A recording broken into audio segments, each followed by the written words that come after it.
Okay, this is going to be a short tutorial on how to do a MeSH search in PubMed. So to begin with, let's go to the PubMed database, and we want to access this through the library's website so that we can get access to the full text articles or order them through interlibrary loan.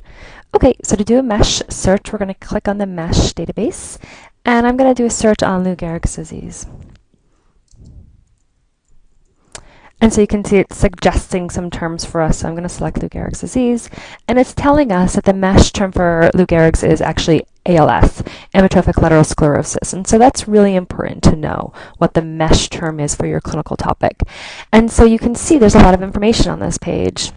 And I'm going to scroll down towards the bottom just to point out that ALS is at the end of the line, so to speak. There are no terms that fall below ALS, no narrower terms, and that's important to make note of.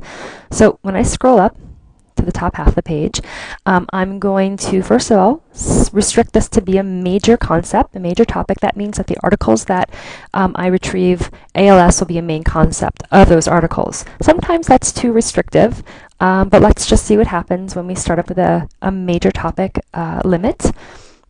And then in the search box below that, where it says do not include MeSH terms found below this, we can ignore this since we know there are no narrower terms below ALS. And again, that's just a strategy to think about. Sometimes there are narrower terms below your clinical topic, and sometimes you want to include them, and sometimes you don't. So you'll just have to take a look and see based on your topic. So for your assignment, you're supposed to find epidemiology and diagnostic articles along with therapy. So one thing with a MeSH search is that there are these subheadings right here. Quite a long list of subheadings. And by default, when you do a MeSH search, all of them are included if you just add the term to your search builder.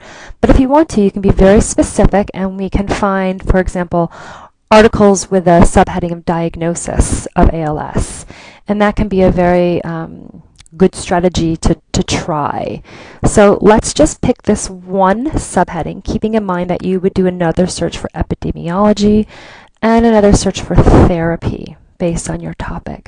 So we have a major topic and one subheading, and I'm going to add it to my search builder over here. And then I'm going to click Search PubMed. And so by doing a MeSH search with a subheading of diagnosis as a major topic, there are over 2,000 results, which is obviously too many. So over here, you would want to try and use some of the filters. So let's say 5 years. So we want to find the most current articles.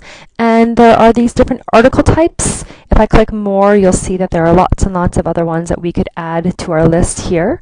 But I'm quite happy with trying meta-analysis and seeing what comes up. And now there are only 4 results. That might be too restrictive, so we could also turn this off. And we could add, for example, and speech. Just showing you that there are different ways to filter and search for information. When I add speech after turning off meta-analysis, we now have 4 results that way as well. Different articles, they're not meta-analyses, but just to point out there are different ways to search for information. So I'm going to click on this first one. It's about diagnosis and treatment. And so just quickly, it's published in 2012, so it's very current. Here's the abstract, which is a summary of the article, and also want to point out that this area here will open up if you click on it. And these are the MeSH terms that describe what the article is about. And again, there's the ALS with a subheading of diagnosis. And it has a little star at the end. That means it's a major concept. So all of the terms that have a star at the end mean that it's a major focus of the article. And so if we wanted to get to the full text of the article, we would click on the Get It link. And this will either open up the article, or in this case, we would want to click Interlibrary Loan. And remember, Interlibrary Loan is a service where articles are ordered for you, and it's quite fast. We might get this article by the end of the day or within a day or 2. So you should take advantage of Interlibrary Loan because it's a great service. So please let me know along the way if you have any questions, and I hope that this helped.